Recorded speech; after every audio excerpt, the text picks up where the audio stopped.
Assalamualaikum warahmatullahi wabarakatuh.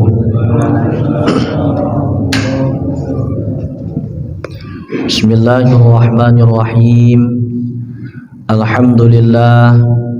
Alhamdulillahilladzi ja'ala as-salata 'imadad-din wa sirajal yaqin wa ma'rijal mu'minin wa mi'danil 'ilmi wal 'arifin. Asyhadu an la ilaha illallah wahdahu la syarika lahu rabbul alamin wa asyhadu anna sayyidana Muhammadan abduhu wa rasuluhul amin. Syahadatan tulhiquna zumratus salihin. Allahumma salli wa sallim ala sayyidina Muhammad imamil mursalin wa ala alihi wa sahbihi wa zuriyatihi wa atba'ihi ila yaumiddin, amma ba'd. Raditu billahi rabba wa bil islami dina wa bi Muhammadin nabiyya wa rasula. Hasbunallah wa ni'mal wakil, ni'mal maula wa ni'man nasir. La haula wa la quwwata illa billahil aliyyil azim. Hadirin jamaah salat fardu maghrib yang dimuliakan oleh Allah Subhanahu wa taala. Tentunya yang saya muliakan segenap orang tua, tuan-tuan haji, jamaah Masjid Baitul Mukminin yang dimuliakan oleh Allah Subhanahu wa taala. Juga tidak luput yang sama-sama kita muliakan Bapak Ketua Masjid, Bendahara, Sekretaris, juga daripada penasihat ini masjid, umumnya kita yang hadir dalam majelis ta'lim ini. Semoga Allah Subhanahu wa taala mencurahkan rahmat atas diri kita dan juga kampung atau tempat kita tinggal ini senantiasa dalam lingkungan rahmat Allah Subhanahu wa taala. Amin, Allahumma amin.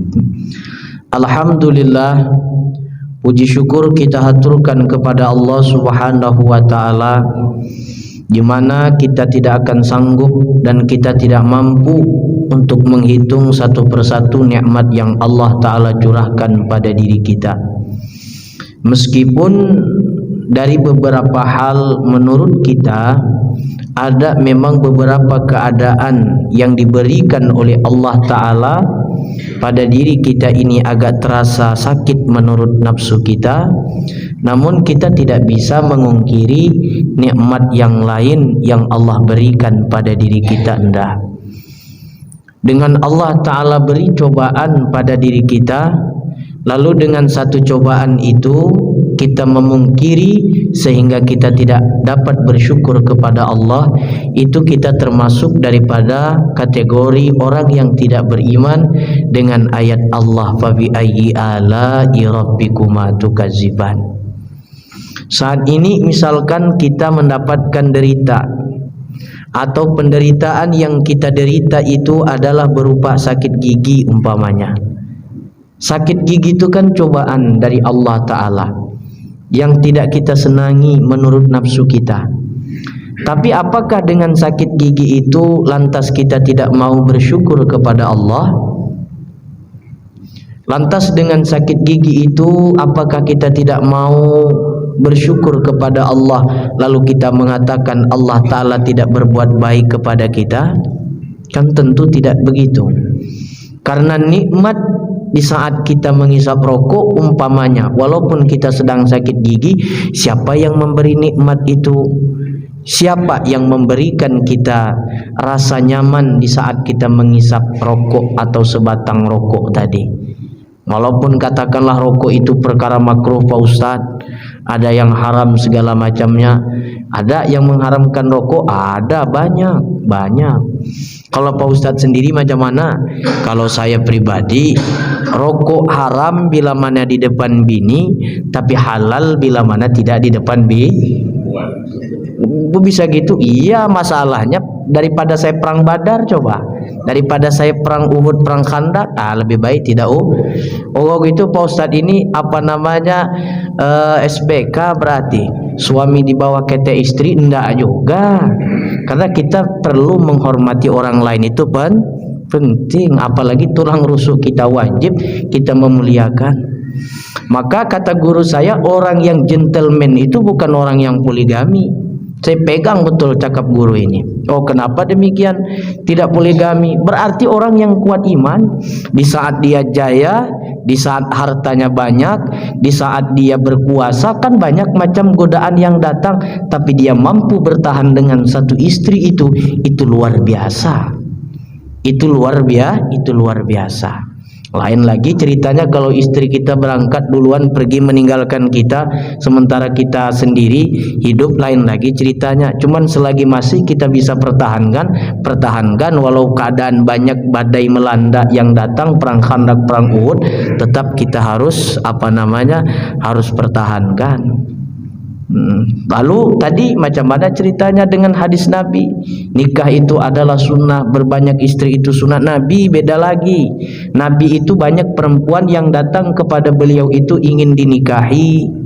Nabi itu banyak lagi yang datang kepada beliau itu ingin diselamatkan dari pangkat budak untuk menjadi merdeka. Yang datang kepada beliau Rasulullah Shallallahu Alaihi Wasallam itu banyak. Itu Nabi, keistimewaan Nabi. Kita pegang aja ayat 1, jikalau kita tidak mampu untuk berbuat adil, cukup satu aja, itu sudah menjadi pegangan kita. Jamaah yang dimuliakan oleh Allah Ta'ala, mana tadi ceritanya? Kebab rokok tadi ya. Jadi rokok tadi umpamanya adalah misalkan kita sakit gigi umpamanya, tapi dengan nikmat sebatang rokok itu apakah kita dapat membayangkan? Tidak, karena itu pun sendiri adalah anugerah dari Allah Subhanahu wa Ta'ala. Kita menderita sakit, katakanlah kita terkapar di rumah sakit, tapi apakah kita dapat membayar kebahagiaan kita? Apakah kita dapat membayar kebahagiaan di saat orang datang menjenguk kita, anak cucu kita ada di sekeliling kita? Apakah kita dapat membayangkan itu, rasa bahagia itu? Tidak. Siapa yang memberi itu? Allah Subhanahu wa Ta'ala. Maka oleh karena itu kata Allah, fabi ayyi ala'i rabbikuma tukadziban. Tak ada jalan bagi kita ini untuk mendustakan, mengingkari daripada nikmat Allah Subhanahu wa Ta'ala.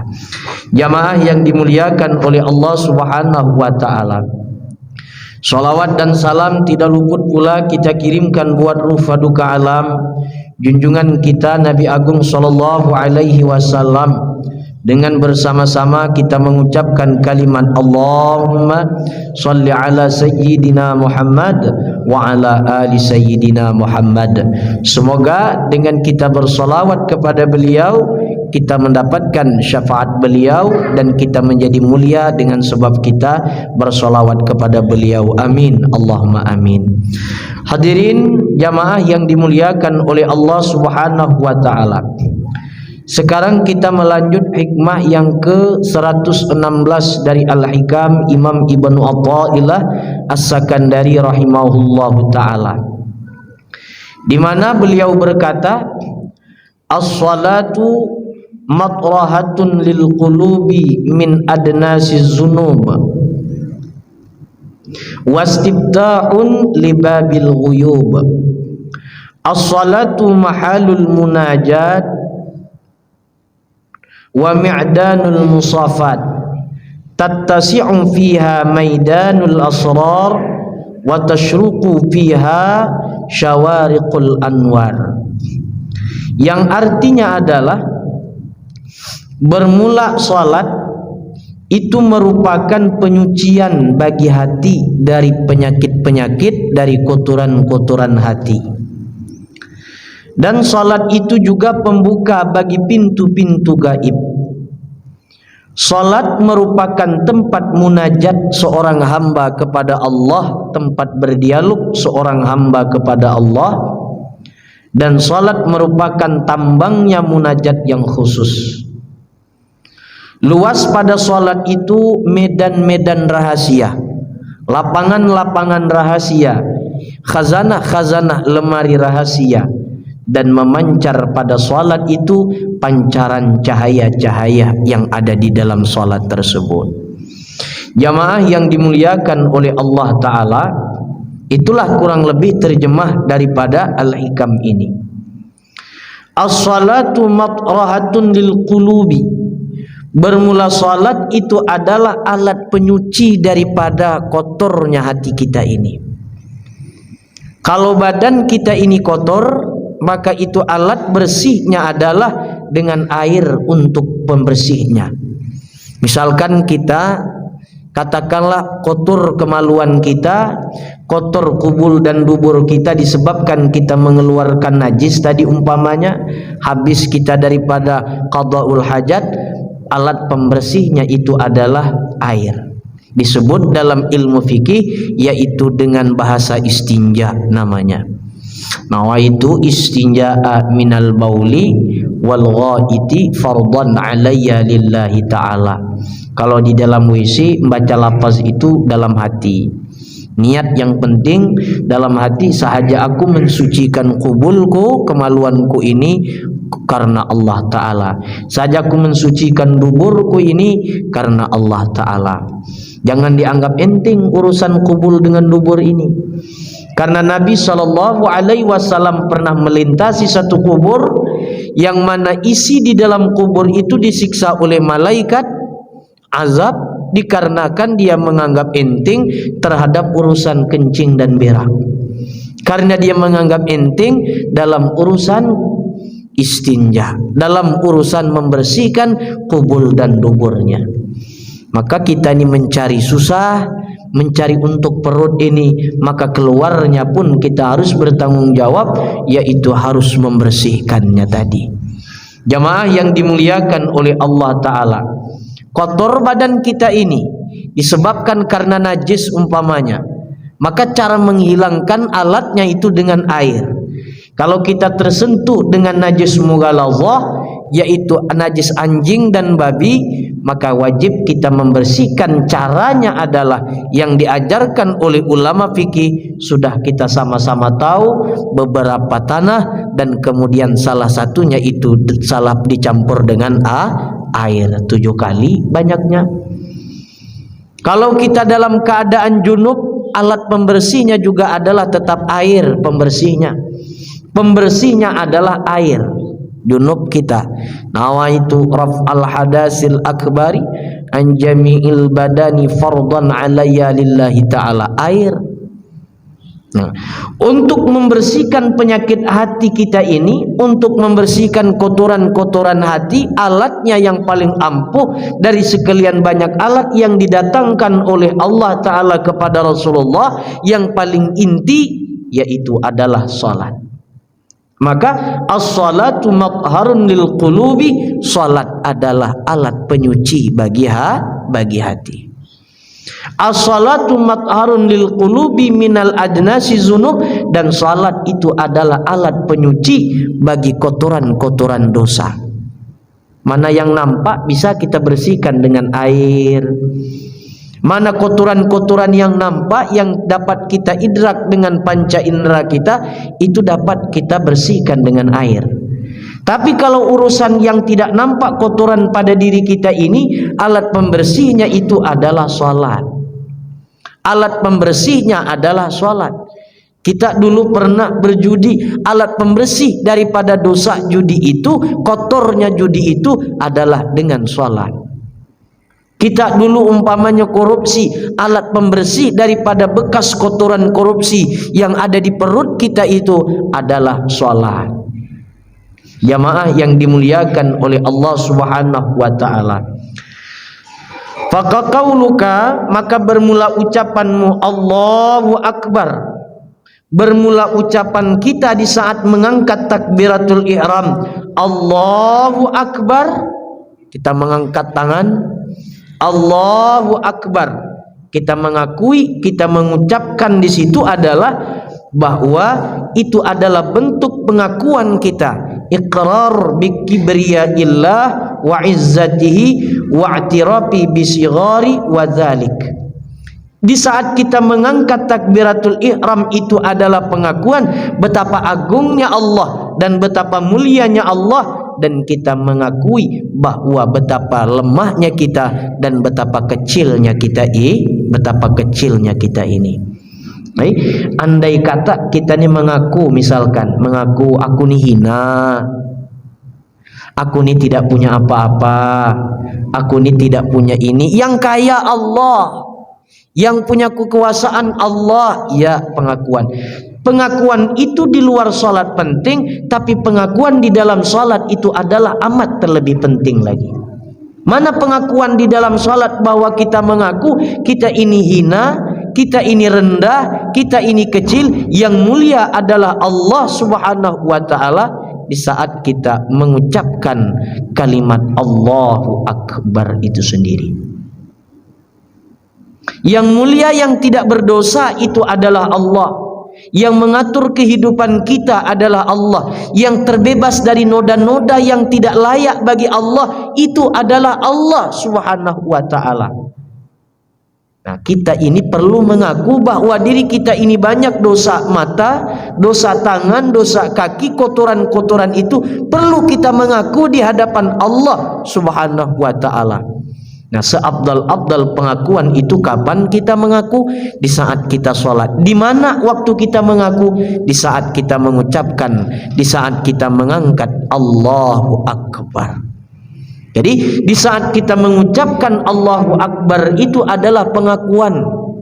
Yang besar adalah Allah, yang tidak memiliki dosa adalah Allah, yang memiliki semua yang ada di alam semesta ini adalah Allah, yang mulia Allah, yang hina adalah kita.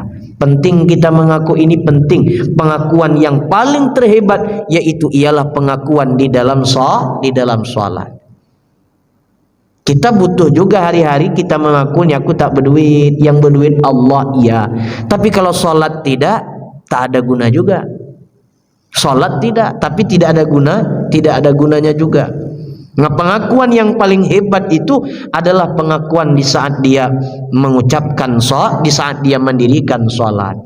Jadi faqauluka Allahu Akbar, di saat kita mengucapkan Allahu Akbar itu adalah ikrar kita, bentuk pengakuan kita yang gagah Allah, yang mulia Allah. Lalu kita mengakui di situ adalah bahwa kita lemah dan bahwa kita ini tidak berdaya, yang tidak baik semua ada pada diri kita. Allah tuh suka yang mengaku daripada yang tidak mengaku. Kalau kita nih umpamanya berurusan dengan orang itu, lah tahu orang itu bersalah tapi kita tanya lalu dia tidak mengaku kesalahannya, paling jengkel kita. Tapi bila mana dia mengaku kesalahan lalu meminta maaf, ada sanubari kita ini untuk memaafkan ini, untuk mendekatkan paham masalah ini. Demikiannya kita dengan Allah Subhanahu wa taala, kita perlu mengaku bahwa diri kita ini berdosa, bahwa diri kita ini banyak dosa mata, dosa telinga, segala macamnya perlu pengakuan. Lalu dengan pengakuan kita terhadap Allah, kepada Allah, terhadap dosa yang kita pakai, yang kita lakukan selama ini, itu ada kemurahan Allah untuk mengampuni kita. Jamaah yang dimuliakan oleh Allah Subhanahu wa taala. Nah, jadi salat itu adalah membersihkan hati. Di saat kita mengangkat takbiratul ihram, itu sendiri adalah pengakuan bahwa yang agung adalah Allah, yang mulia adalah Allah Subhanahu wa taala. Fal qalbu idza khala minal kibri wal 'azzi wal 'ujbi tahara minal 'ilal. Bermula hati apabila kosong si hati itu daripada sombong, daripada merasa hina, daripada ujub, tahara minal ilali, maka niscaya sucilah hati itu daripada penyakit hati. Kita sudah pada tahu kisah iblis, bahwa dilaknat oleh Allah Subhanahu wa taala karena ujub, karena takabur, sombong. Nabi Isa alaihissalam itu adalah mengatakan bahwa orang yang paling ujub itu adalah orang yang paling dahsyat, yang dibenci oleh Allah Subhanahu wa taala. Siti Aisyah mengatakan bahwa, kata Siti Aisyah, mata yakunur rajul musi'a, kapan seseorang itu dikatakan manusia yang paling jelek, yaitu ketika manusia itu saat dia merasa hebat, ujub dengan dirinya sendiri. Nah, bila mana hati sudah kosong, tidak ada lagi ujub, tidak ada lagi takabur, tidak ada lagi penyakit-penyakit hati yang lainnya. Tahara minal ilali, menunjukkan si hati kita ini tadi kosong daripada penyakit. Jamaah yang dimuliakan oleh Allah Subhanahu wa taala, kita selalu mempertanyakan mengenai tentang hati, akal, kemudian ruh, kemudian nyawa, kemudian nafas. Sering kita menanyakan ini ya. Sebenarnya yang ini nih, yang 5 ini adalah tidak lepas daripada ruh tadi. Ruh yang Allah Ta'ala titipkan pada diri kita, ruh yang Allah Ta'ala titipkan pada diri kita ini, sehingga zahir kita ini dapat bergerak disebabkan karena ruh itu tadi. Dan ruh kita itu diciptakan daripada nur Nabi Muhammad sallallahu alaihi wasallam. Kemudian di mana letaknya ruh dan di mana letaknya akal itu bahannya sama. Di saat kita menghirup napas, di saat kita menghirup napas, nyawa namanya. Di saat kita menghembuskan napas, itu nafas namanya. Napas. Di saat kita menghirup, itu namanya nyawa. Di saat berpikir, maka berubah dia menjadi akal. Di saat ada lintasan-lintasan, maka itu berubah menjadi hati. Bila mana dia yakin dan percaya, iman namanya.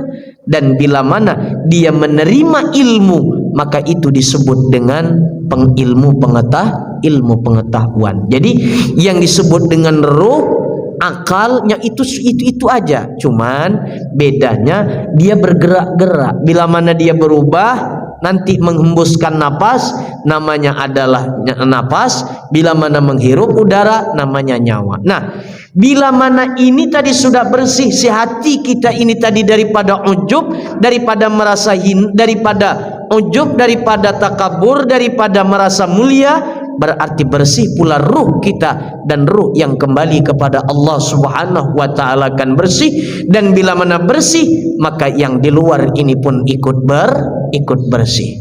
Benarnya yang luar ini cuma numpang aja nih. Yang luar ini nih sakit nih karena lantaran masih ada ruh di dalam badan. Kalau tidak ada ruh tidak sakit lagi. Kalau tidak ada ruh tidak sakit lagi. Maka ruh yang bersih itu adalah ruh yang mana yang menyadari sebenar-benarnya bahwa ruh yang tidak merasa lagi ada mulia di dalam hati, di dalam dirinya, di dalam badan itu ruh, di dalam ruh, dan tidak ada lagi merasa ketakaburan. Jamaah yang dimuliakan oleh Allah Subhanahu wa taala.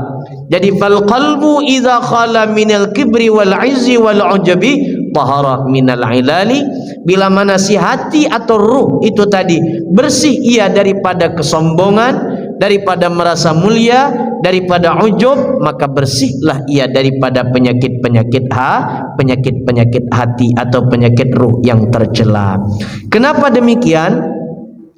Li'annal izza wal kibra manba'u minal afati.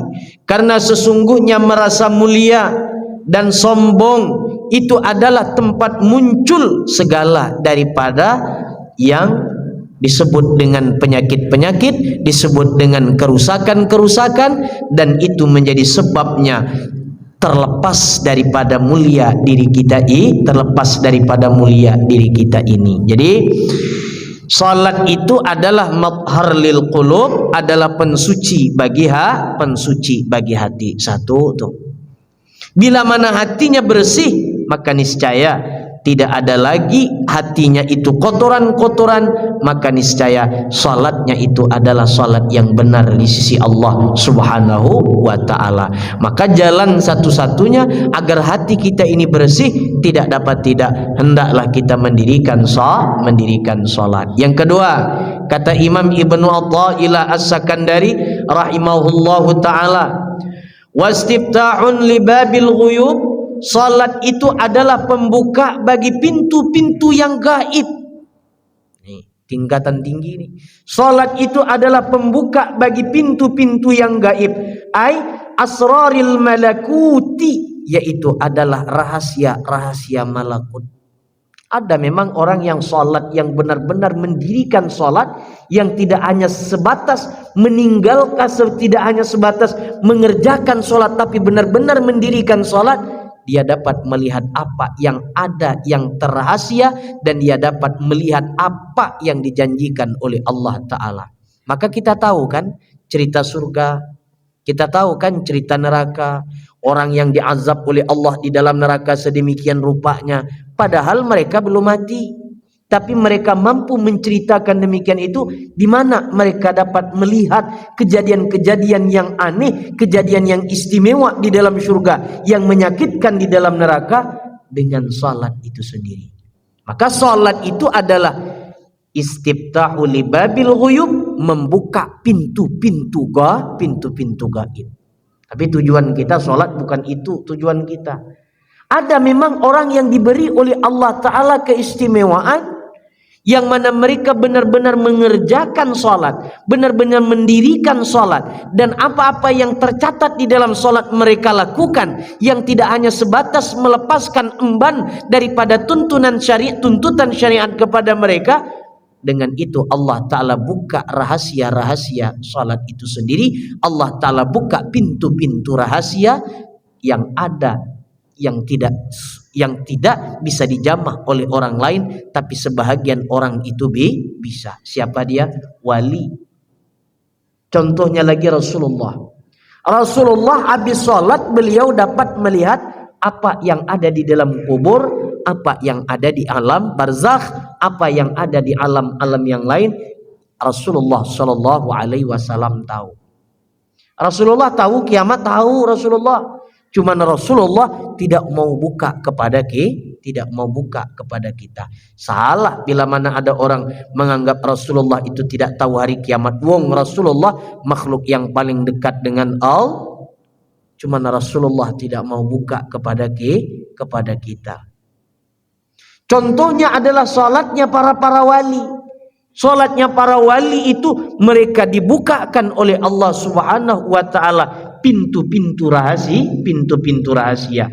Maksudnya adalah rahasia-rahasia malakut itu, alam-alam malakut itu dibuka oleh Allah Subhanahu wa Ta'ala bagi orang yang benar-benar mendirikan salat.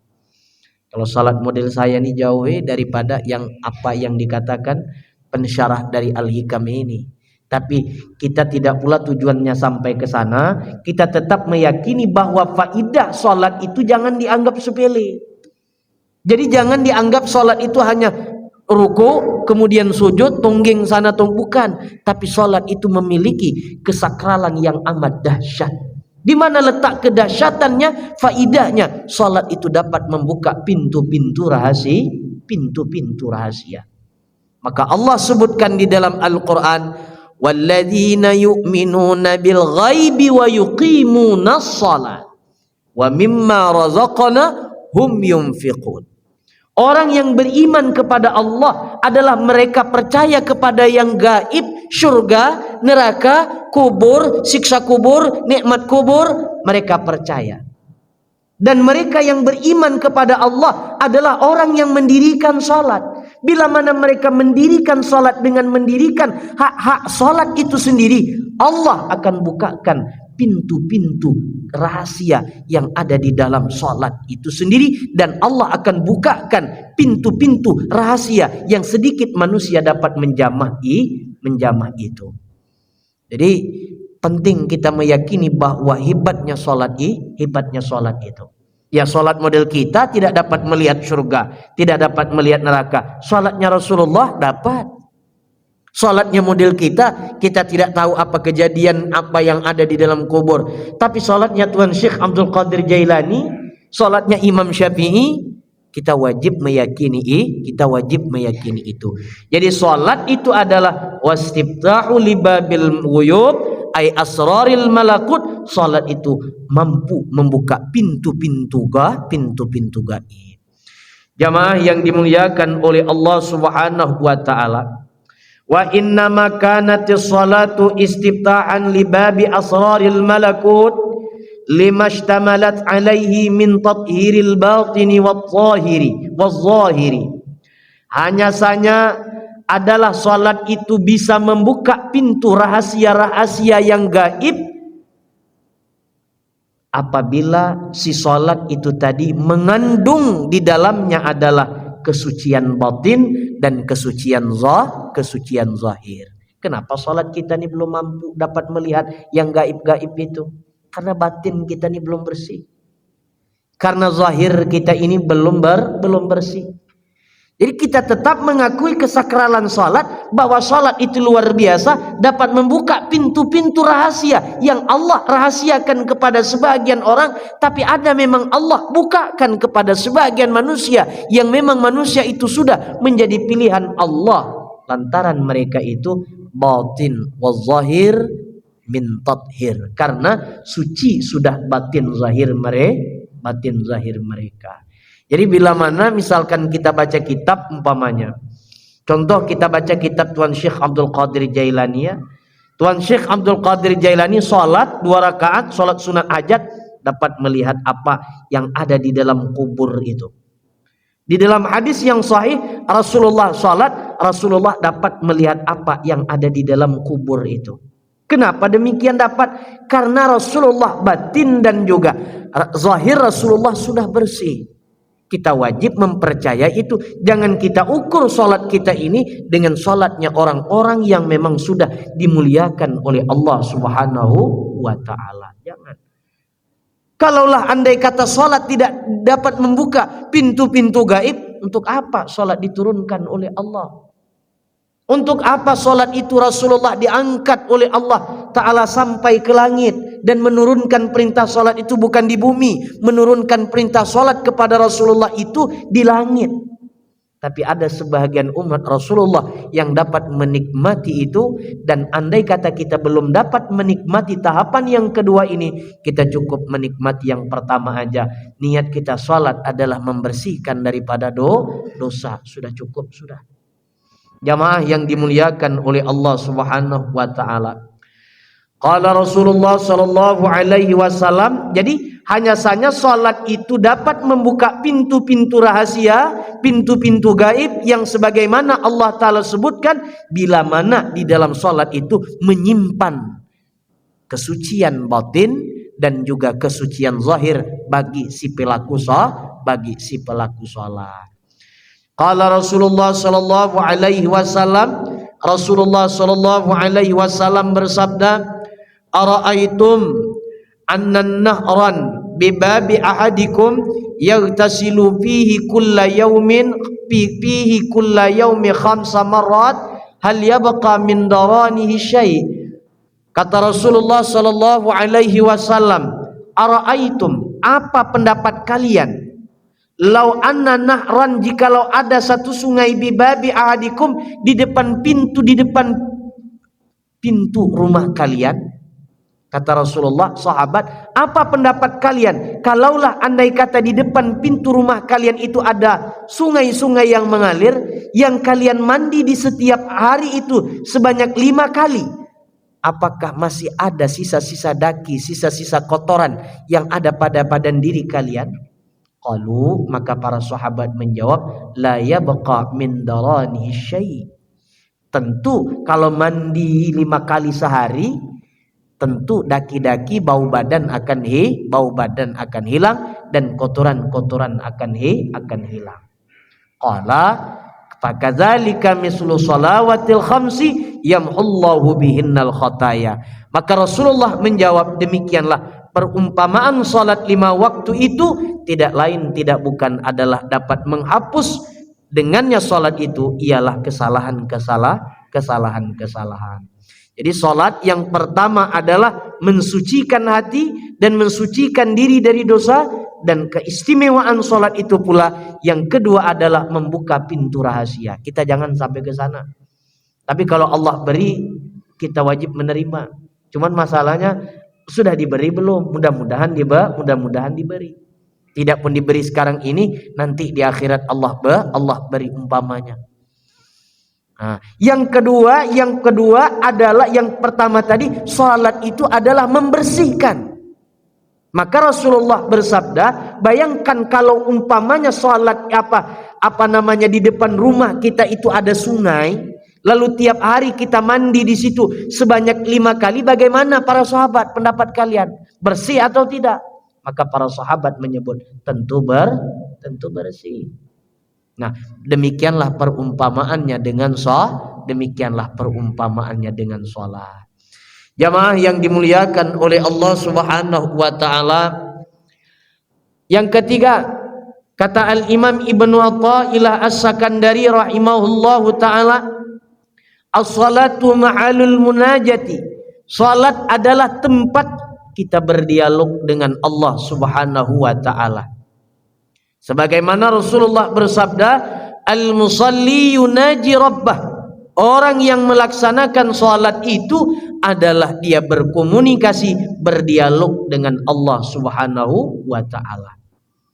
Kita berdialog seperti Nabi Musa tidak bisa. Tapi apa kelebihan yang Allah berikan kepada Nabi Musa, Allah berikan kepada kita umat Nabi Muhammad sallallahu alaihi wasallam. Maka di dalam satu buah riwayat, kan dengar aja cerita daripada Isra wal Mi'raj itu. Cerita Isra wal Mi'raj, Rasulullah itu turun setelah menerima amanat, setelah menerima emban kewajiban yang disebut salat 50 waktu, turun bertemu dengan Nabi Musa. Kata Nabi Musa, Muhammad engkau naik lagi. Rasulullah engkau naik lagi, jumpa Allah, kurangkan salat itu. Karena umatmu itu tidak mampu melakukan salat jumlahnya sebanyak 50 kali. 50 waktu tidak mampu. Kurangkan kalau bisa.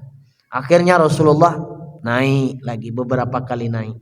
Turun bertemu lagi dengan Nabi Musa. Di dalam kitab Kifayatul Muhtaj dikatakan, Nabi Musa ini menyuruh Rasulullah ini naik beberapa kali ini. Beliau ini bukan karena minta ringan-ringan, tidak, cuman karena Rasulullah bertemu langsung dengan Allah, melihat langsung Allah, agar supaya dia mendapatkan percikan-percikan daripada bekas-bekas cahaya yang dibawa oleh Rasulullah itu sendiri. Dan Rasulullah itu bertahan di situ, Nabi Musa bertahan di situ lantaran ingin mendapatkan cahaya salat yang sedang dibawa oleh Rasulullah. Itu aja. Bukan karena masalah 50 waktu. Masa Rasulullah tidak tahu sekelas Rasulullah? 50 waktu kan Rasulullah itu orangnya fatah. Cuman ada skenario di situ, alur ceritanya, dan mengandung hikmah di dalam kitab Kifayatul Mu'tad bahwa Nabi Musa suruh naik lagi. Andai kata tidak ada Nabi Musa, Rasulullah pasti naik juga sendiri. Rasulullah kan fatana, umatnya pasti tidak mampu. Buka di dalam kitab Kifayatul Mu'tad. Cuman di situ skenario ceritanya Rasulullah Shallallahu Alaihi Wasallam naik dengan perintah, dengan menerima pendapat daripada kanjeng Nabi Sebenarnya Nabi Musa itu ingin bernikmati cahayanya salat yang diturunkan oleh Allah Ta'ala kepada Rasulullah.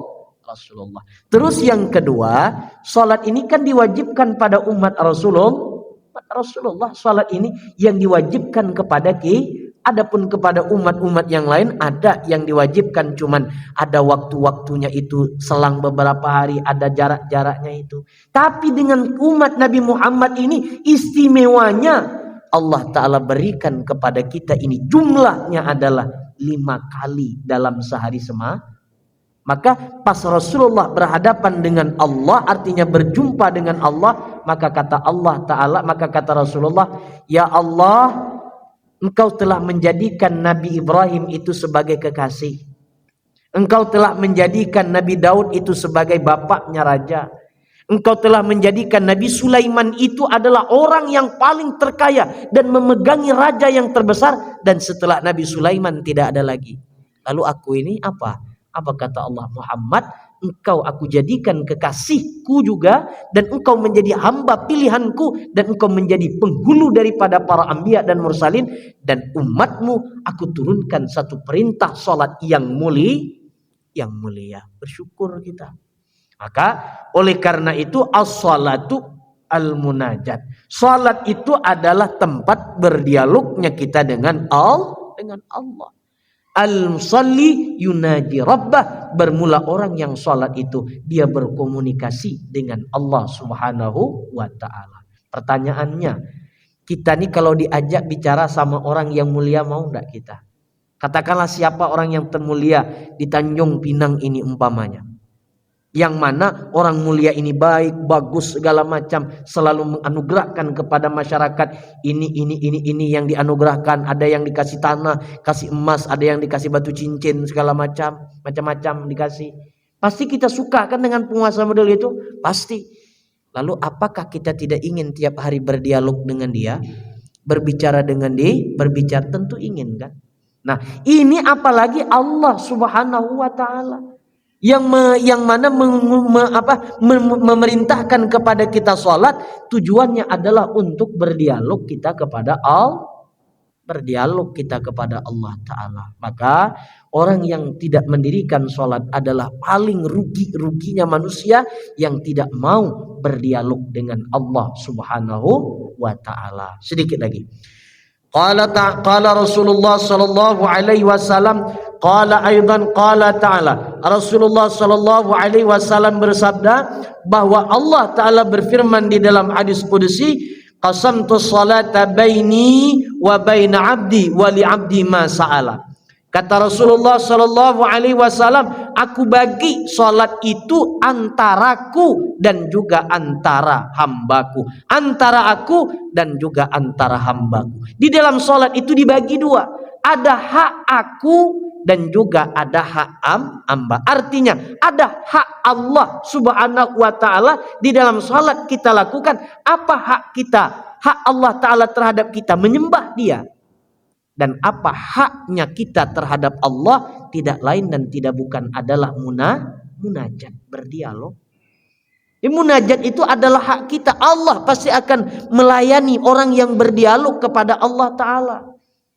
Allah Ta'ala pasti akan melayani. Sebagaimana di dalam hadis dikatakan, فَإِذَا قَالَ الْعَبْدُ Alhamdulillahi Rabbil Alamin, Qala Ta'ala Hamidani Abdi. Di saat hamba itu mengucapkan Alhamdulillah, maka kata Allah Subhanahu wa ta'ala, Hamidani Abdi, telah memuji aku akan hambaku. Di saat kita mengucapkan Ar-Rahmanir Rahim, Majjadani Abdi, telah mengagungkan aku oleh hambaku. Di saat kita mengucapkan Maliki Yaumiddin, Qala ta'ala Fawwadha ilayya abdi, ini hambaku telah menyerahkan segala urusannya kepada aku. Di saat kita mengucapkan Iyyaka na'budu wa iyyaka nasta'in, masalah apa yang kita pinta? Kan dari sini sudah tahu bahwa ada komunikasi dialog kita dengan Allah Subhanahu wa ta'ala. Kesimpulannya apa? Untuk sementara ini, pertama, salat itu adalah madharul lil qulub atau madharun lil adnas, mensucikan daripada dosa-dosa besar. Yang kedua, salat itu adalah Allah akan bukakan pintu-pintu rahasia. Dan yang ketiga, dengan salat itu adalah kita berdialog, komunikasi dengan Allah Subhanahu wa ta'ala. InsyaAllah minggu akan datang masih juga kita menjelaskan tentang hikmah yang ke-116. Semoga pengajian kita ini membawa berkah dan kita dapat menikmati sholatnya kita. Dan di saat kita sholat kita menyadari benar bahwa ini adalah dialognya kita dengan Allah. Jangan ragu, jangan kita ragu-ragu bahwa saat itu kita sedang berbicara dengan Allah Subhanahu wa ta'ala. Semoga pengajian kita ini membawa manfaat, berkah, anak cucu kita dijadikan anak cucu yang soleh dan solehah dengan berkat Al-Fatihah. A'udzubillahi minasyaitonirrajim. Bismillahirrahmanirrahim. Alhamdulillahirabbil alamin arrahmanir rahim maliki yaumiddin. Iyyaka na'budu wa iyyaka nasta'in. Shiratal mustaqim shiratal ladzina an'amta 'alaihim. Ya Allah biha ya Allah bihusnil khatimah, ya Allah biha, ya Allah biha, ya Allah bihusnil khatimah, ya Allah biha, ya Allah biha, ya Allah bihusnil khatimah. Subhana rabbika rabbil izzati amma yasifun wa salamun alal mursalin walhamdulillahi rabbil alamin. Taqabbalallahu minkum.